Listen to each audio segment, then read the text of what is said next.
اعوذ باللہ من الشیطان اللعین الرجیم بسم اللہ الرحمن الرحیم الحمد للہ الملک الحق المبین السلام علیکہ یا نبینا سیدنا و مولانا ابو القاسم مصطفیٰ صلی اللہ علیہ وآلہ وسلم اللہم صلی علی محمد و آل محمد۔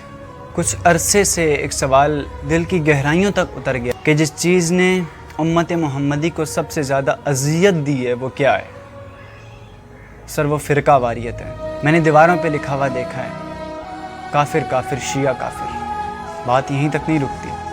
میں نے یہ بھی لکھا ہوا دیکھا ہے شیعہ کافر سنی سور۔ یہ جو ہمارے درمیان اتنی تفرقہ بازی ہو گئی ہے نا، بخدا قسم یہ یہودیوں کی سازش ہے، اور مسلمان ان یہودیوں کو سازش کا شکار بن رہے ہیں۔ مسلمان دشمنوں نے ایک میٹنگ کی اور اس میں یہ سوال رکھا گیا کہ how can we beat the Muslims? We got fail on the behalf of all our technologies and all our modern weapons against Muslims. So how can we beat the Muslims? تو ایک امبیسڈر نے اٹھ کے بولا we just have to make war between Shia and Sunni.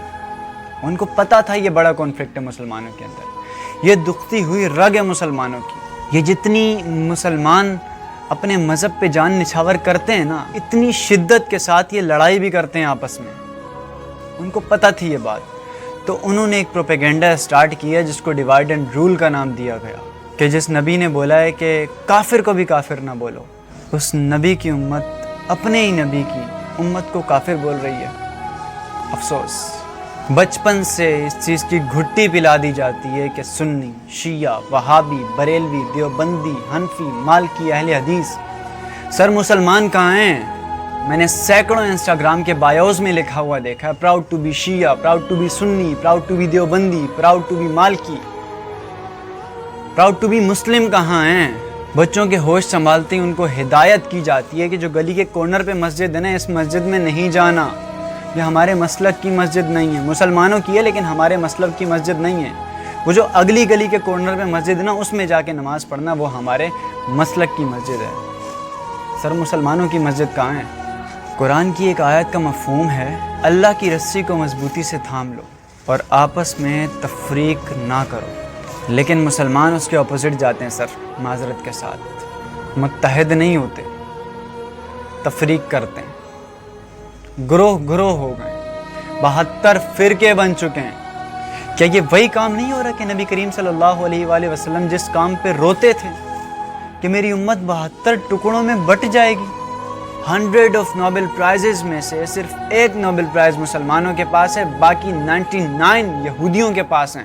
اس کی وجہ یہ کہ ان لوگوں نے مسلمانوں کو آپس میں لڑنے میں لگا دیا ہے، ٹیکنالوجی سے دور کر دیا ہے، قرآن و سنت سے دور کر دیا ہے، صرف آپس میں لڑنے کے ساتھ لگا دیا ہے۔ سر کیا فرق ہے شیعوں میں اور سنیوں میں؟ تھوڑے بہت اختلافات ہیں نا، گھر میں دو بھائیوں کے درمیان بھی ہوتے ہیں، باپ بیٹے کے درمیان بھی اختلافات ہوتے ہیں۔ شرعی اختلاف ہونا ٹھیک ہے، علمی اختلاف ہونا ٹھیک ہے، لیکن فرقہ واریت ہونا ٹھیک نہیں ہے۔ ایک دوسرے کو چھوٹی چھوٹی بات پر کافر ڈکلیئر کر دینا ٹھیک نہیں ہے۔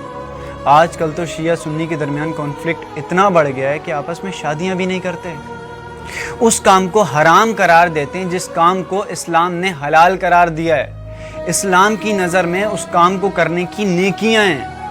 نہایت معذرت کے ساتھ ایک اور بات کرنا چاہتا ہوں کہ جس طرح بندر ڈگڈگی پہ ناچتا ہے نا، مسلمان اپنے اپنے مسلک کے مولوی کو اس طرح سے فالو کرتے ہیں۔ مسلمانوں کی سب سے بڑی کمزوری یہ کہ مسلمان ریسرچ نہیں کرتے۔ سر یہ جو آپ فرقہ واریت کا گیم کھیلتے ہیں نا، اس سے ایک آگ پیدا ہوتی ہے اور اس آگ سے آپ کے بچوں کی روحیں جل جاتی ہیں۔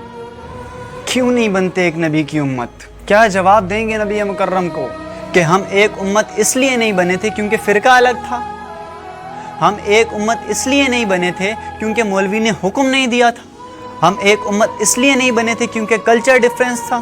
سر شہری دیہاتیوں کو اپنی بیٹیاں دیتے ہیں نا، شہری اور دیہاتی زندگی میں کتنا کلچر ڈیفرنس ہوتا ہے، وہاں تو آپ کو نظر نہیں آتا۔ ایک ایریا میں رہتے ہوئے شیعہ سنی کا آپ کو کلچر ڈیفرنس نظر آتا ہے؟ نہیں ہوتا ڈیفرنس۔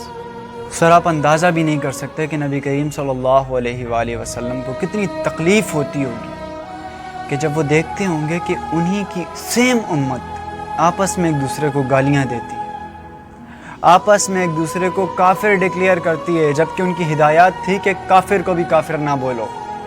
جس خدا کو شیعہ مانتے ہیں اسی خدا کو سنی مانتے ہیں، اسی خدا کو دیوبندی مانتے ہیں، اسی خدا کو بریلوی مانتے ہیں۔ جو آخری نبی شیعوں کا ہے وہی آخری نبی سنیوں کا ہے، وہی آخری نبی دیوبندیوں کا ہے، وہی آخری نبی بریلویوں کا ہے۔ جو قرآن سنی پڑھتے ہیں وہی قرآن وہابی پڑھتے ہیں، وہی قرآن شیعہ پڑھتے ہیں۔ 5 نمازیں بریلوی پڑھتے ہیں، وہابی پڑھتے ہیں، سنی پڑھتے ہیں، سب کے سب مسلمان 5 نمازیں ہی پڑھتے ہیں۔ طریقے الگ ہیں، کوئی ہاتھ اوپر باندھتا ہے، کوئی ہاتھ نیچے باندھتا ہے، کوئی ہاتھ چھوڑ کے پڑھ لیتا ہے۔ شرعی اختلاف تو جائز ہے نا اسلام میں۔ یہ اختلاف تو اہل سنت کے ائمہ میں بھی ہے، امام مالک میں اور امام ابو حنیفہ میں بھی اختلاف ہے، ایون امام ابو حنیفہ اور استاد ابو حنیفہ امام جعفر صادق میں بھی اختلاف ہے۔ نبی کریم کو آخری نبی اور تمام نبیوں کا سردار مانتے ہو نا تو ان کی پیروکاری کرو۔